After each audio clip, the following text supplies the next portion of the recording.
Let me try. Yeah, so it works. Hello, everyone.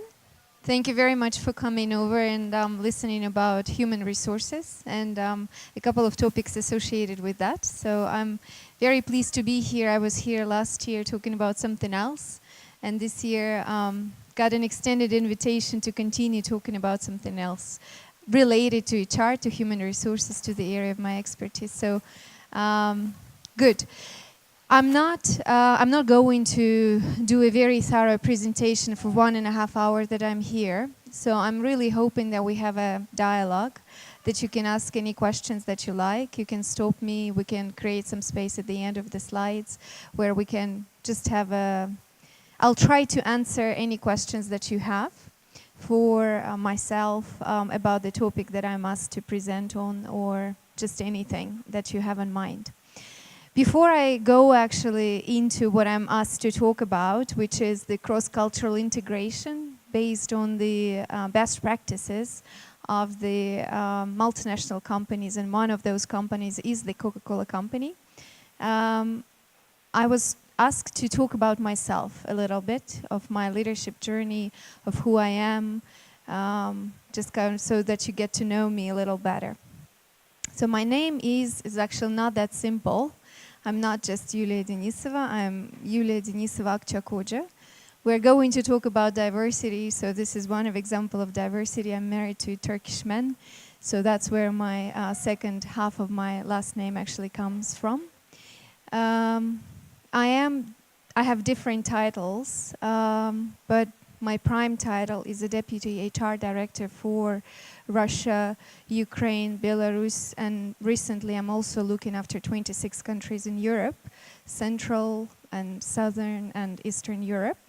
Besides that, I'm also responsible for marketing capability, so detecting, identifying talents across our organization globally, specifically dedicated to marketing, grooming those talents, making sure that we provide the most stretching, the most interesting opportunities to people with a great potential who can grow further in our organization. And many other things, but what is more important is how I identify myself. I work with people, I work for people, and that's what I've been doing over the last 20 years. I've been with the Coca-Cola Company for almost 3 years now. Before that, I spent pretty much almost 10 years with BP, another industry, oil and gas. Again, very global company, a leader in the sector.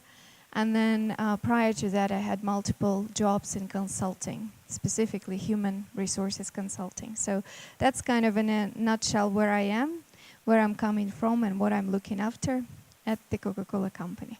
Okay? Do you have any questions at this point, or should we go into the subject of cross-cultural integration and what the companies do about that, and how the companies are trying to make the organizations richer with attracting different talents, multicultural talents to their organizations? Good to go? Okay, good.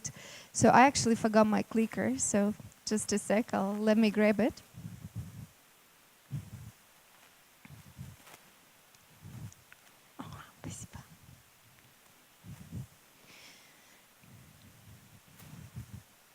So I mentioned that I'm not going to speak all the time.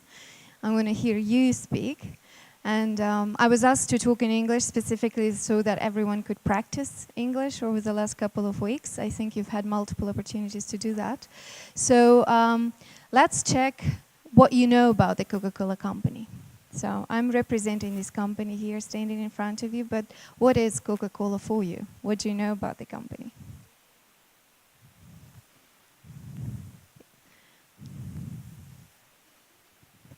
Coca-Cola is a leader in the market. Yes, it's one of the leading companies in what we call NARTD industry, which stands for non-alcoholic ready-to-drink industry. Yes, we are one of the market leaders and also a leader in the marketing space globally. Thank you. Anyone else? So it's an international company that focusing on beverages, production of beverages. Also, one of the biggest competitor is Pepsi, that has actually the different market, also beverage and other stuff. And yes, Thank you very and much. it's sponsor of our campus. Yes, thank you very much. We've been a long-standing partner and investing very much effort and money into the next generation of leaders, not just for our company, but for the country in general. And that's the policy that we are aligning towards in many parts of the world. So yes, and we are one of the global and very well-known international companies, and we have high competition, not just with the PepsiCo, but also with, there are local producers of local beverages, so we are our partners in the industry, but we have the market leading position. Yes, thank you. Anyone else who wants to say a couple of words about the company before? Okay, yeah, we have a, thank you. The Coca-Cola drink is actually just one of the products of the Coca-Cola Company. You have so many other products like teas, etc. And also the company is over 100 years old. Yes, we are 130 years old, one of the oldest companies, and we have more than 500 different brands. The Coca-Cola brand, our product, is our key product, which is known to everyone around the world. But we have multiple brands. We'll talk about that in a couple of minutes. It's a lot of products in juices, products in sparkling industry, the steel industry, water, you know, and so on, energy drinks, you know, the power rates, all of the products that we use for nutrition, for hydration, and so on and so forth. Who can guess what is one country where we are not represented? Globally, we're represented everywhere besides just one country. So Cuba no more, no longer. It used to be. A few years ago, it was 2 countries, one of which was Cuba. But now I heard actually the answer from here somewhere in the center, it's North Korea. So that's just one country globally that currently we formally, officially do not sell our products towards, sorry, yeah. Good.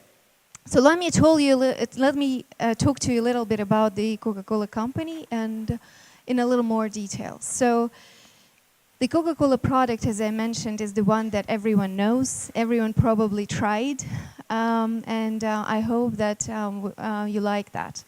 But besides that, there are multiple brands, and here represented are just a few brands which generate more than $1 billion in sales, besides the Coca-Cola, right? So there are major brands that exist and that are very much popular around the world. But we have, even in Russia, we have multiple products, everything which is generated, rich juices, Dobry juices, right? Moya Semya juices, Banakva, you know, Sprite, Fanta, these are the well-known brands, but there are multiple brands that are specific to local markets, like our juice products. So when we say the Coca-Cola Company, not many people actually understand what we mean. The Coca-Cola Company, here on this slide, is represented by TCCC. So that's the formal kind of abbreviation that we use. And it stands for, this part of the organization actually owns all of our brands, is responsible for brand marketing. Any advertising that you're seeing on TV, that you're seeing in social media, is generated by this part of the organization. This is, again, the part of the organization that produces the concentrate that is then being used for generation of our products, for production of our products. And then what you see, the rest of the chain is actually managed by what we call our bottling partners, the bottlers, which are big companies, publicly traded companies in many cases, who own the licensing, the production, the merchandising, the sales, the distribution of our product. So these are actually the part of the organization that produces our beverages and sells our beverages to consumers. So if you look number-wise, you have that the Coca-Cola Company employs 11,000 employees globally. And then there are factories, the bottlers, that are owned by the Coca-Cola Company for different reasons. So that's another 140,000 associates. So all in all, we're talking about 150,000 people working for the Coca-Cola Company globally.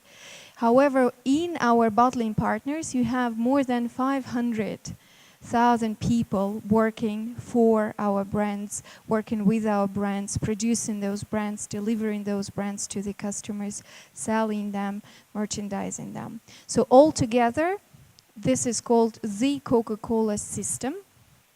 That's what we call the Coca-Cola system.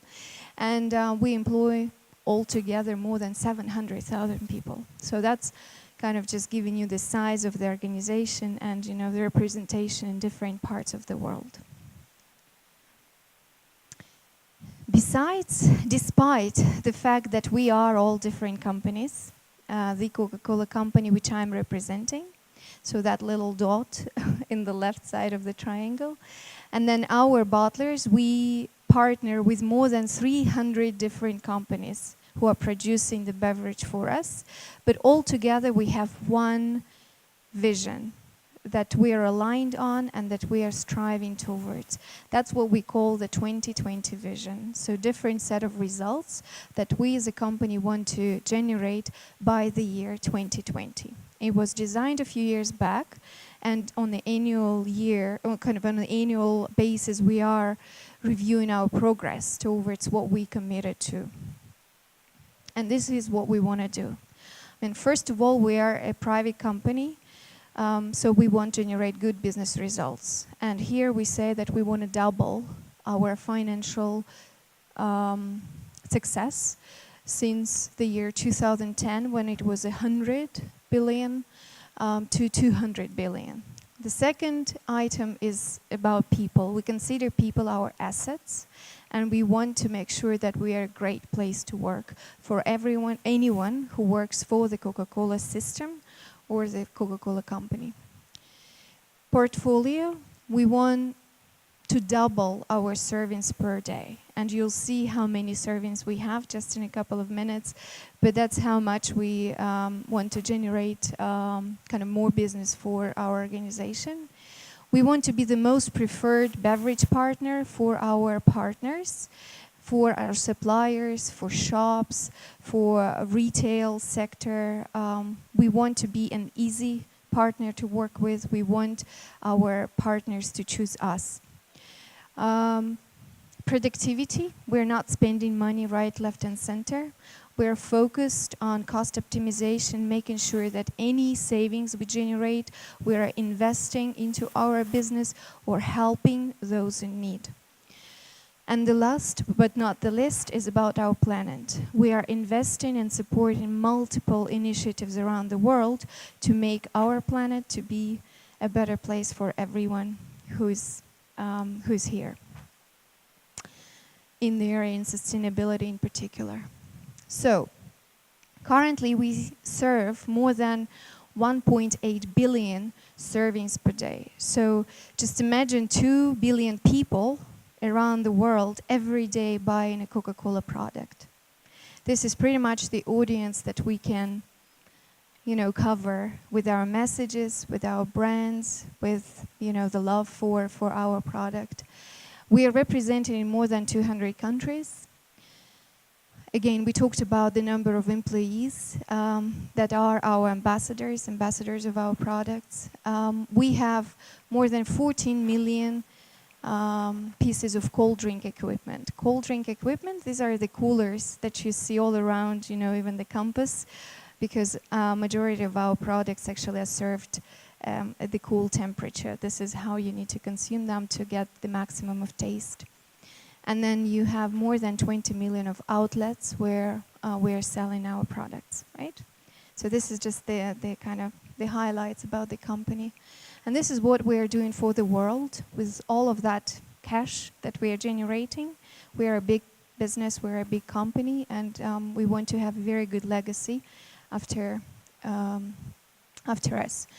So one of the biggest promises that we've done is we committed to replenish all of the water that we use for producing our products. As you know, I mean, we're in the beverage industry, so for anything that we generate, that we produce, we're using water.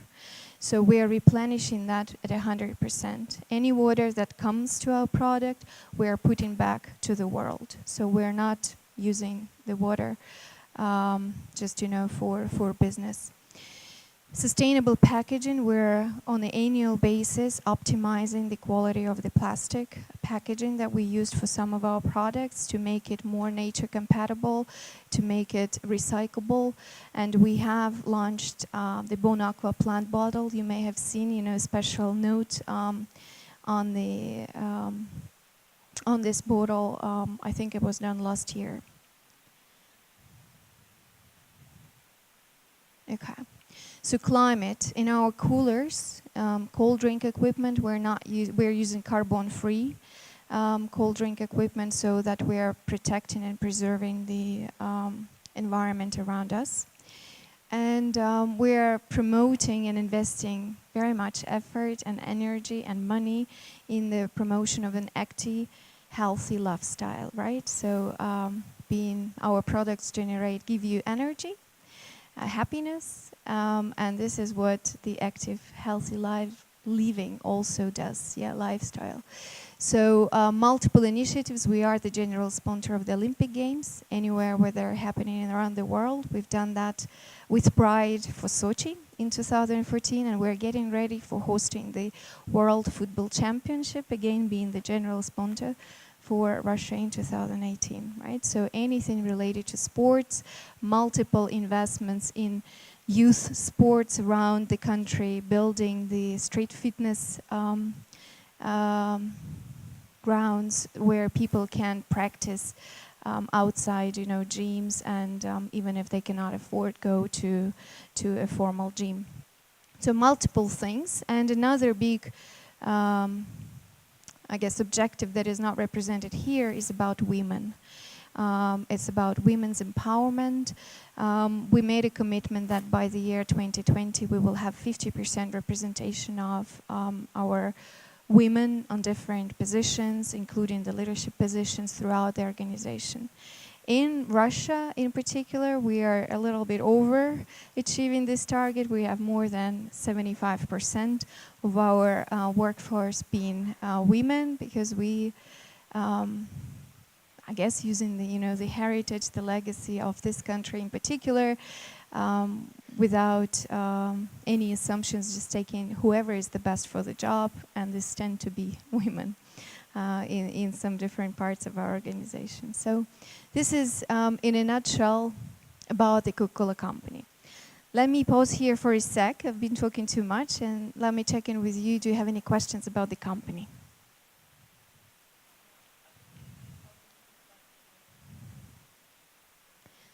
Yeah, so there are different environmental programs that we're supporting. So for example, in Belarus, there is a Yelna log, which is kind of a special environmental area where the water has dried out. So we're supporting the government, we're supporting financially the projects by replenishing the water, reinstating the ecosystem and things like that. So we're actually helping the nature, regain its natural state and things like this. Yep, thank you, very good question. Sure.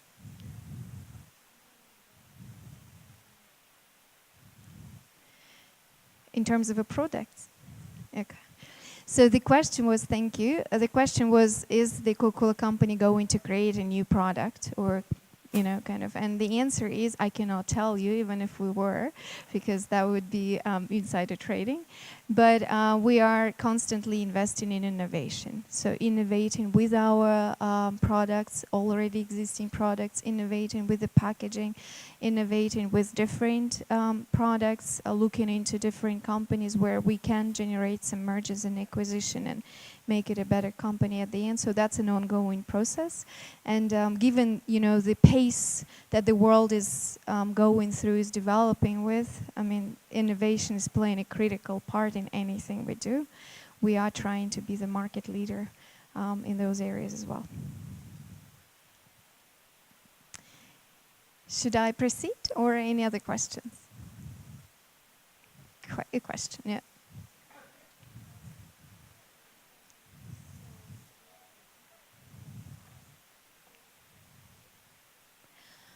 Well, of course, any partnership that we have is being reviewed by relevant experts for, kind of potential benefits or why we're doing this.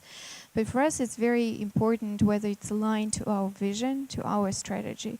And in sponsoring with the sports events in particular, it is because anything that deals with promoting active, healthy lifestyle, fitness, making sure that people stay fit, stay energized, make sure that they're using the balance in anything they do. This is pretty much supported by the Coca-Cola Company. There are sites like Движение that you can check out that's completely supported by us, and you can see different, completely, wide range of inspirational stories and different people that we do.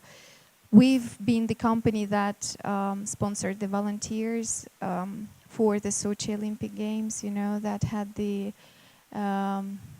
all other kind of events where all people from all over Russia could participate just by showing goodwill and sharing what they want, why they want to do this. So it's been a massive coverage.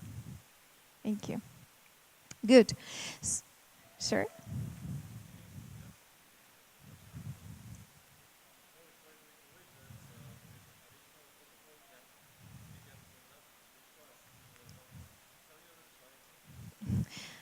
No, there are different jokes and there are different assumptions about the product. But what you can do when you drink Coca-Cola, you look at the ingredients on the label of the Coke. All of the ingredients are certified by the Ministry of Health of the Russian Federation, the Rospotrebnadzor, and so on. And no one has ever tried to do that particular thing that you're describing. All of the ingredients are in use since 1886 and has not changed and has not hurt anyone. But as we always say, it's balance. If you ate 2, 3 chocolate bars all together, one after another, and you do that in the period of 3 months long, you will probably be affected, right? The same with Coca-Cola. You get a certain amount of sugar into your blood, which is not much. It's 10 grams per 100 milliliters, but you need balance. You need to understand how much calories you spend per day and how much Coke you want to have to stay healthy and energetic. Okay? Energized.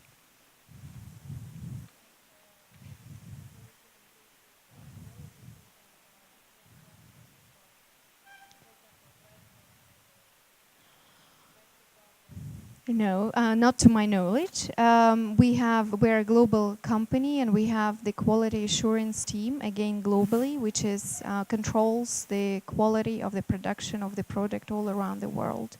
With our bottling partners, what is different is actually the ingredients are the same, but we're taking Russian water, whilst our production plants in the US are taking American water. Again, the cleaning of the water, all of those characteristics are the same, but the water itself is originated from that particular geography where the Coke is produced. But generally, no. I mean, the taste is unique and the taste is very similar around the world. Good. So thanks very much for your active participation. So let me check in with you. Why are you here today? Do we know what I'm going to talk about? I was asked to talk about one thing, but you are here, so I guess you're interested in something. So what are we going to talk about?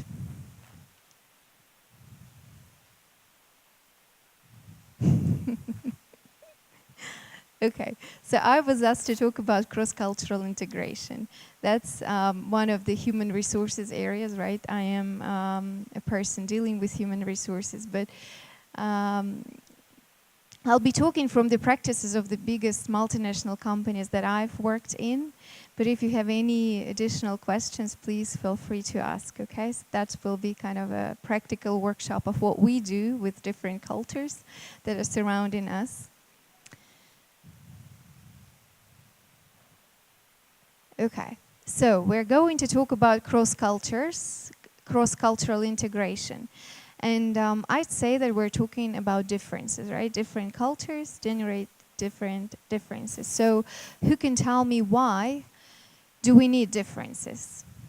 In colleges, in schools, in workplace, in different companies, why do we actually bring different cultures to work? Being original? For development? Very good. Not to be boring, okay. Anyone else? To be creative, very good. Anyone else? Competitiveness, very good. Yeah, so because differences actually make us stronger. Diverse teams which contain different types, different mindsets, different thinking, make teams richer, makes the thinking process, much deeper, and makes the overall product that the team is involved is much stronger. When you are not in a diverse team, it's much more simpler. You understand each other very well. You have the same cultural context.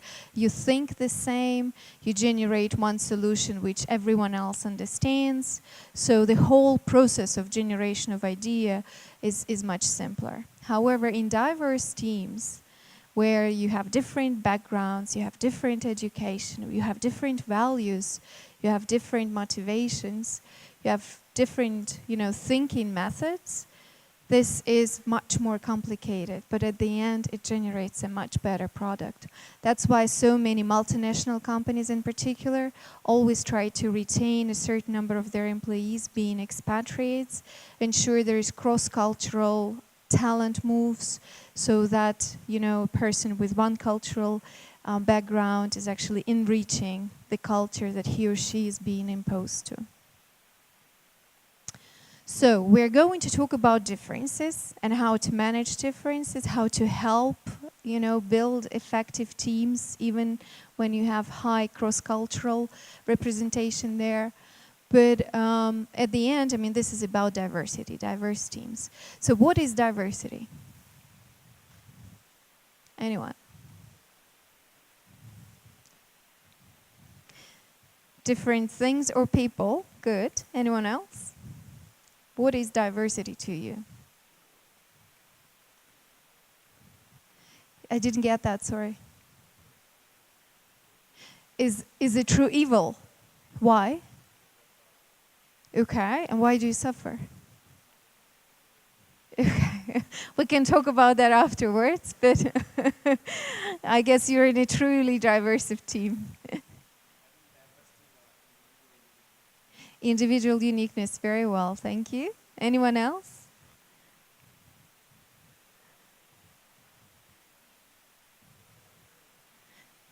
Various cultures, yes. Good, so diversity is actually a lot of things. The first thing that comes to mind is about race, it's about ethnicity, it's about your gender, it's about your experiences, but at the end it's also about your education, where you come from, your background, how you think, your values, everything. It's just how the differences that we all embrace. So why do we actually focus and spend so much energy in, for example, big multinational companies on diversity and making sure that we are diverse and inclusive, that we're creating this culture where diversity is embraced? Because at the end, diversity helps generate very effective teams, rich teams, teams that generate better business results. And as I mentioned earlier, there's multiple research going from, I don't know how long, in this particular case, to researchers Hammer and Husko, who generated an idea that diverse teams generate better results at the end. But there is one critical condition: if they manage to manage their differences, right? Because in diverse teams, you have different people with different backgrounds, with different thinking and values, which leads automatically to bigger number of conflicts. And here we had a representation just a few minutes ago, probably, where one team member was not heard or listened to throughout the project work they're involved into. So at the end, it's a better product, but people need to be very careful in terms of including each other, listening to each other, and hearing one another, right? So that's when this can happen. So what do big multinationals like the Coca-Cola Company get from diverse workplace? I mean, number one is leadership. We're all coming from different cultural backgrounds with different leadership styles around us, with different leadership preferences. So you know, combining those cultural backgrounds generates actually the most effective leadership style for us. Number two, it's expertise. There are different countries around the world. There are different, you know, regions around the world where there is a specific subject matter expertise. And by getting those people from those backgrounds, you're actually getting the expertise, right? If you're getting someone from Silicon Valley now, you would expect, you know, the really kind of edgy expertise in innovation, the information technologies and things like this. So again, innovation. For example, the oil and gas sector in Russia. I mean, this is the key sector in our geography, which is forming our budget, right? It's the critical industry. We have very strong subject matter experts, but our equipment may not be that new, right? Getting the experts from around the world in that particular area in engineering space provides us the opportunity to teach our children, our students, with the right level of equipment, with the most innovative, with the last minute kind of innovation that we may not necessarily have if we didn't invite those experts over. Communication. We have different styles, communication styles, again, in different cultures, in different societies. We are not known for speaking up. I hope that the next generation, this generation that we're speaking to now, will actually prove this wrong and will be openly speaking the mind. But given, you know, our legacy, our history, we are very tolerant, and we are not that specifically openly discussing, debating with our colleagues. Some cultures are much more freely doing that, like the Western cultures. And by getting the workforce from Western Europe, for example, or the Western part of the world, we are letting our talent, the local talent, actually learn those new skills and adapt different communication techniques. And this is just one example. There are multiple. Out-of-box thinking, you know, getting diverse backgrounds, getting diverse skills makes our creativity go crazy and generate a lot of interesting solutions we could not have done without diversity. And the intercultural connection. This is actually one of the reasons why many people would like to join multinational companies. Multinationals are not paying as much as, you know, the local oil and gas, for example, right? If you want money, you need to go there. But this is the connectivity, the opportunity to learn about the different parts of the world, to experience that, to be able to work with people from completely different background, from completely different context, which values a lot. So, let me ask you a question. Has any of you actually lived abroad in a different culture? Not just visited as a tourist, but actually lived there or studied or kind of had that experience? Have a couple of hands. Okay, very good. So how was it? Nice. Difficult. Different, okay. For how long have you lived there? 5 months, and where? Germany, 4 months, very good. And you? China, 5 months. Wow, very good. So, how did it feel when you were told or when you decided to go? What was the feeling?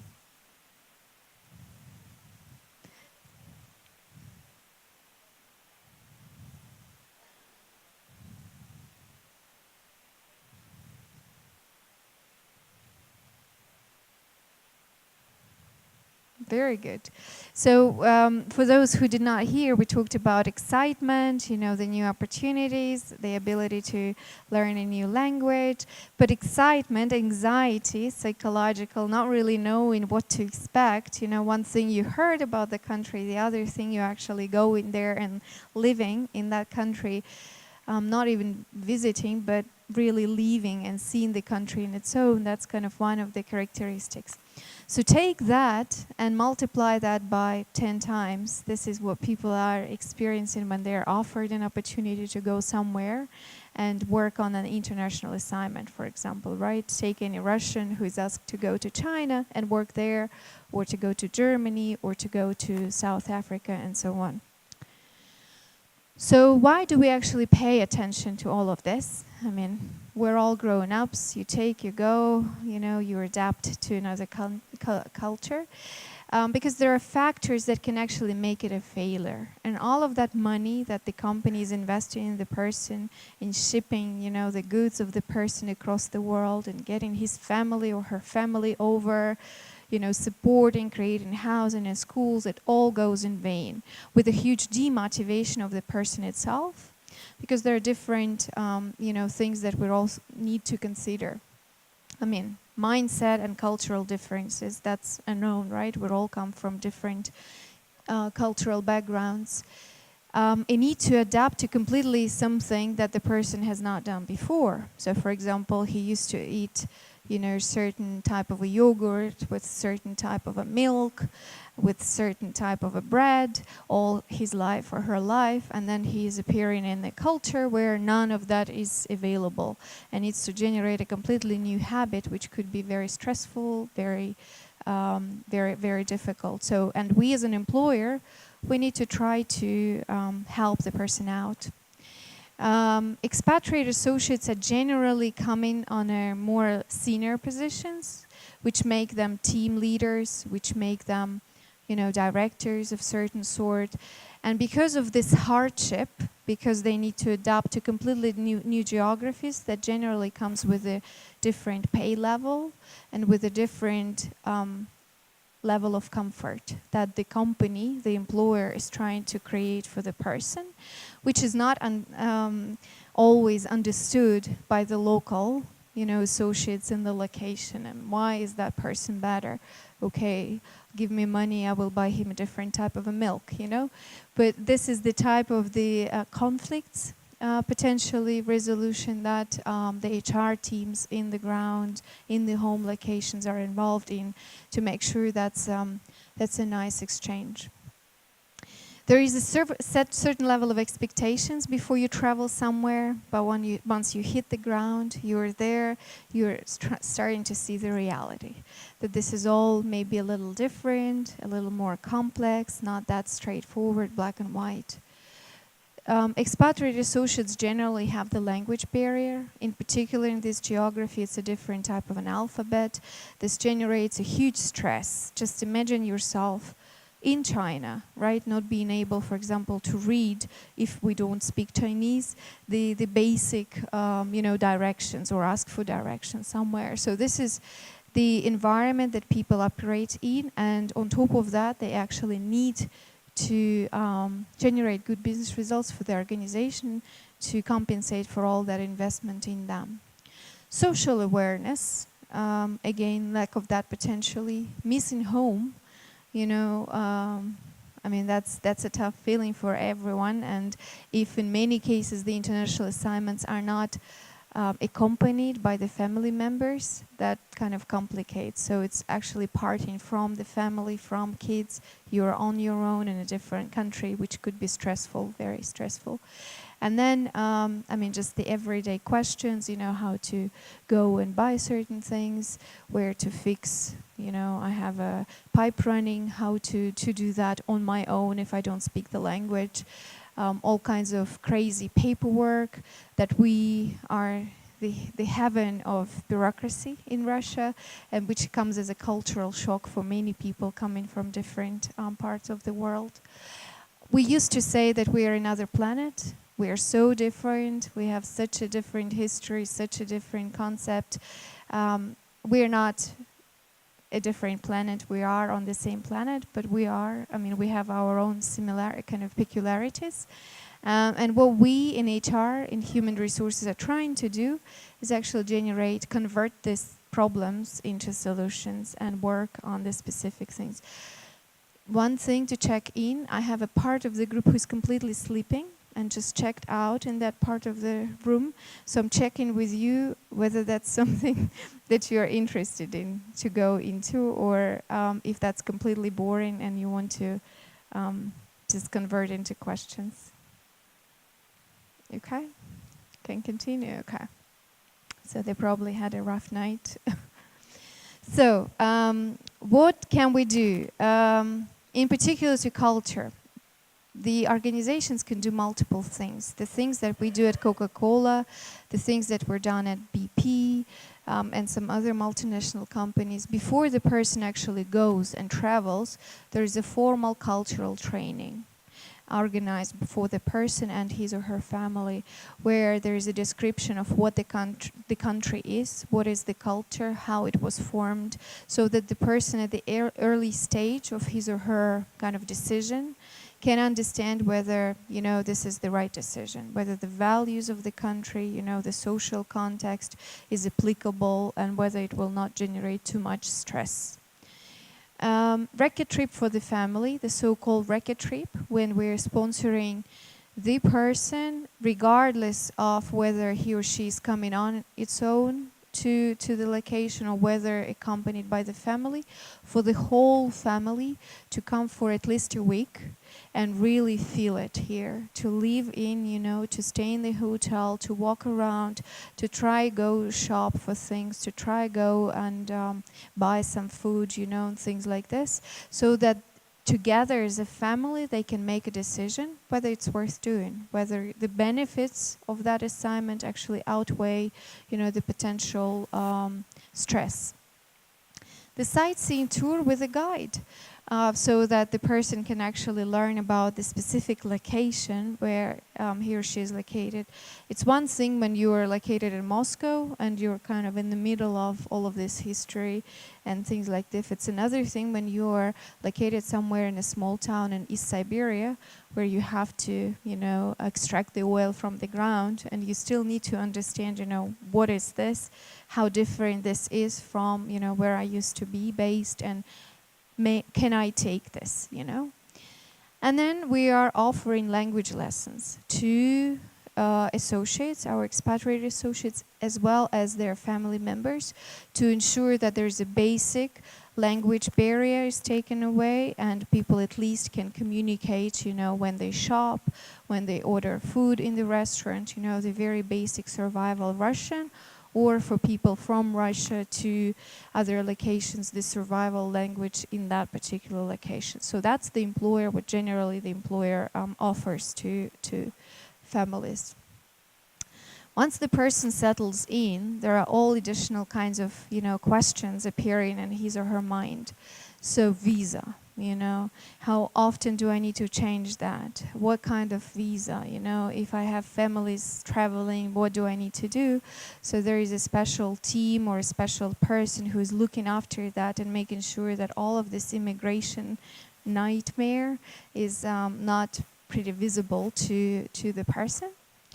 Real estate market tour, making sure that we get the right house with the right capacity at the right price, close to the school for kids and so on for the expatriate associate. Schooling and schools review, so overview of the educational system in Russia and finding the right school for as many as you know, the children that particular expatriate associate has.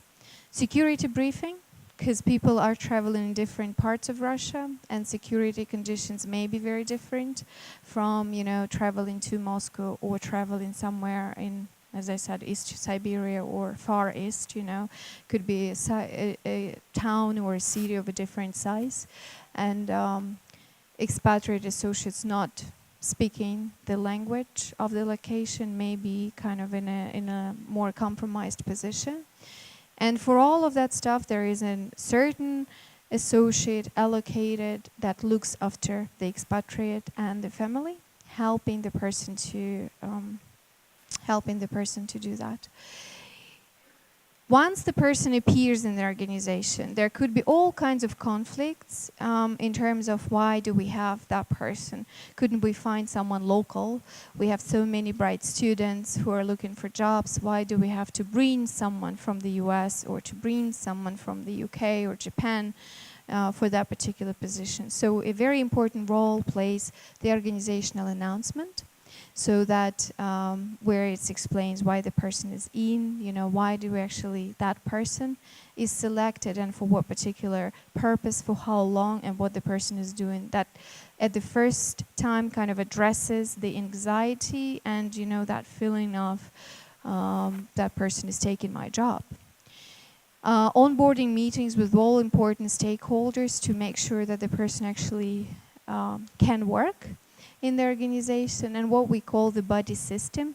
When we generally have the expatriate circles, it's not that we have just one expatriate associate, there are a few, and then assigning a person, another expatriate with his family to actually partner with that newcomer, help the person around, show what kind of restaurants are, expatriate friendly or kids friendly, help to find the right hairdresser or the dry cleaner or whatever, all kinds of technical things. But having a buddy, having a person who you can turn to for any stupid questions actually helps a lot with the psychological comfort, especially when people are in stress. Okay, so working in Russia is a nightmare for many expatriates because of the paperwork. We generate multiple, company orders and application forms and employment contracts. And in many parts of the world, people work without even a contract. They don't know what this is. And for them coming over, going through all of those cultural briefings, is already a cultural shock. So making sure that's kind of less stressful for them. There are all kinds of support on employment legislation, migration legislation, tax legislation, and so on, because that may generate major, problem for people, and we try to make it less painful. And there is nostalgia, there is homesickness, people miss home, especially if they're separated from their families. So there are different things that employers do. If the person is on his own, we are sponsoring at the expense of the company.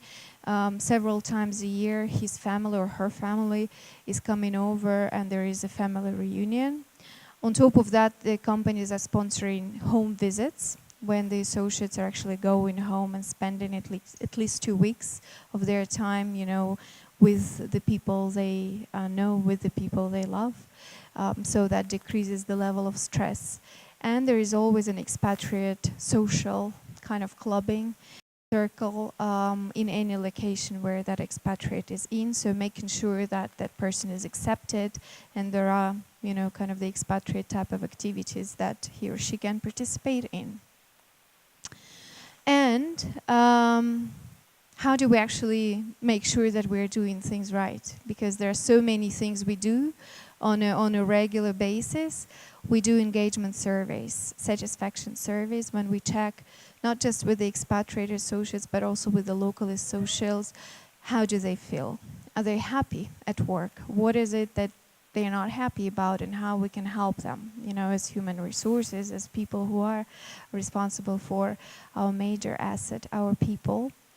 all kinds of consultations, and what is more important is actually the timely support, because issues and conflicts and misunderstandings, they appear on a regular basis. I mean, we're all human beings with our human factors, but making sure that we resolve the situations as quickly as possible.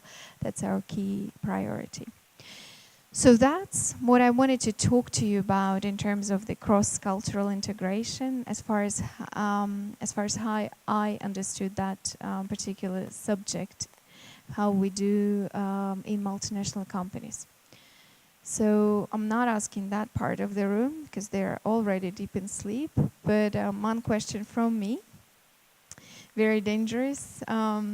So how was it? And do you have any questions? Because we know we've had some interactions before, but I'm happy to take any questions that you have at this point in time.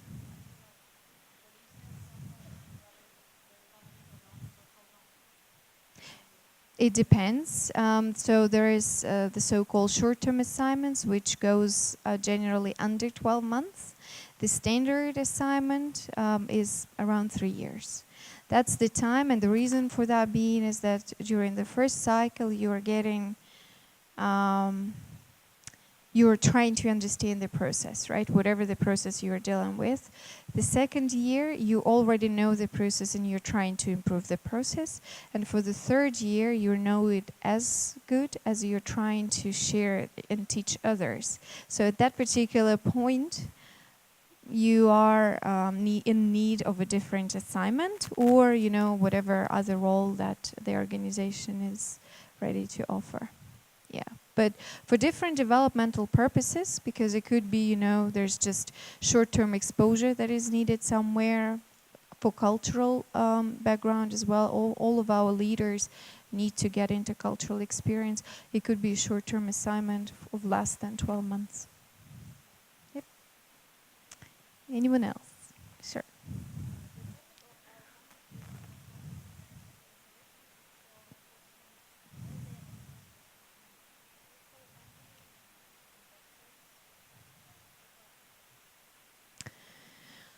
The conflicts, I wouldn't say. I would say that there's, of course, we're operating in the same market.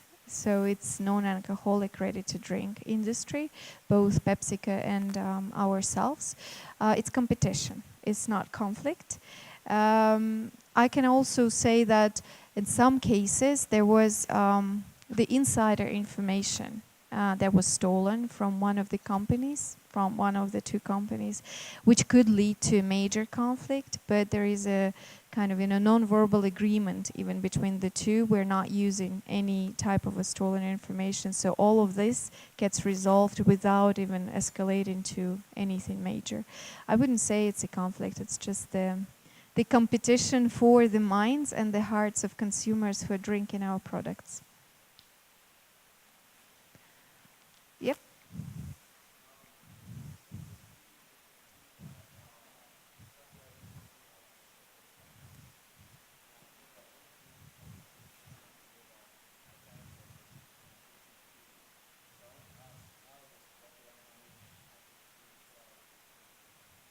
Thank you. Very good question.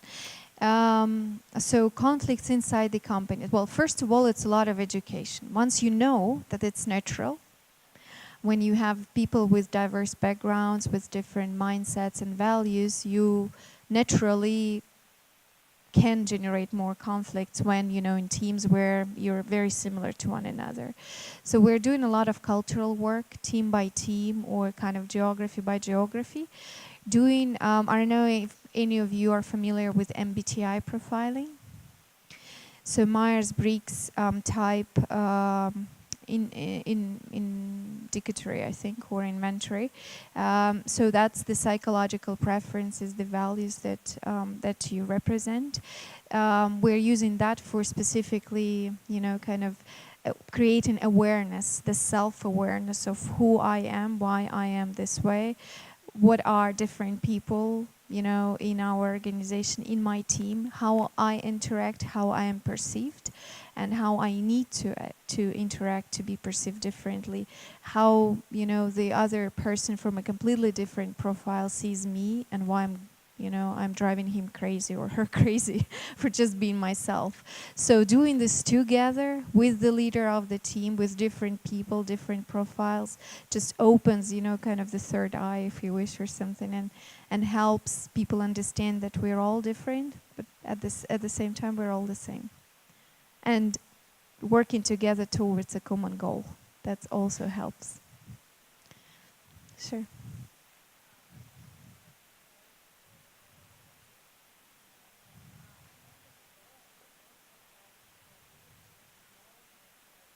Yep.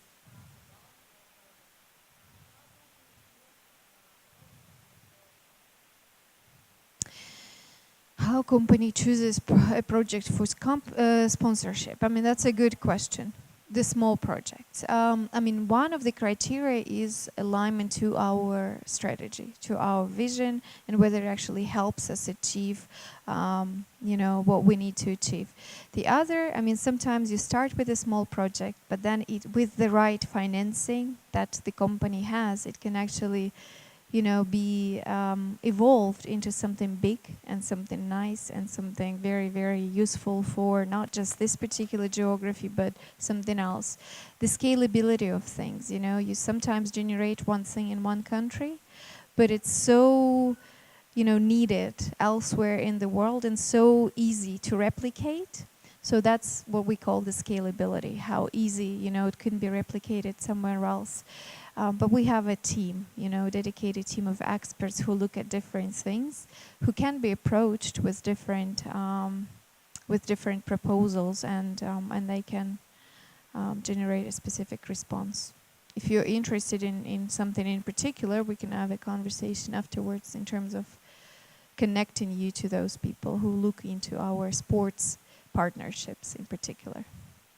That's the team that we call marketing assets. Good. Anyone else?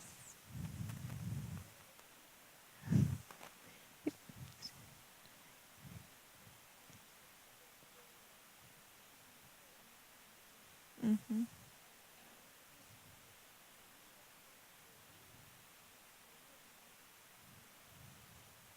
Mm-hmm. Thank you. So the question was about how hard it was for women to make it in the Coca-Cola Company or in the marketing in general. So from the practices from the Coca-Cola Company in this geography, I would say not at all. Majority of the marketing team are actually women, so more than 80% on different levels. As I mentioned, what we are looking for is the best competencies, representation of functional competencies, how much and how well the person actually knows marketing or whatever the competencies are for that job, the opening that we have, and also the soft parts, the leadership, the potential, how fast the person can grow into a leader in the organization.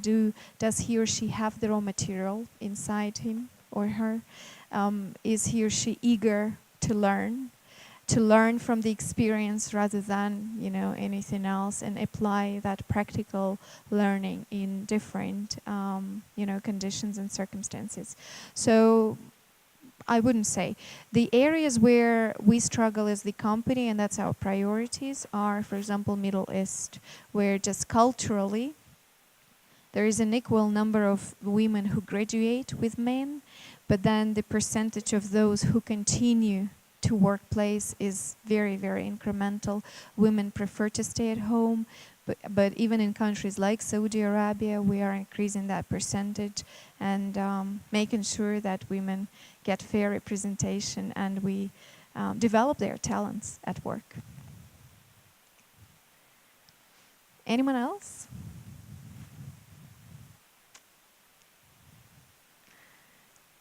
Good. So with that, I guess I can close if there are no questions, because that's what I wanted to say, and it looks like there are no questions to me. But if you have any individual questions that you want to ask after the session, I'm here until 6 or something, you can find me. Okay? Thank you.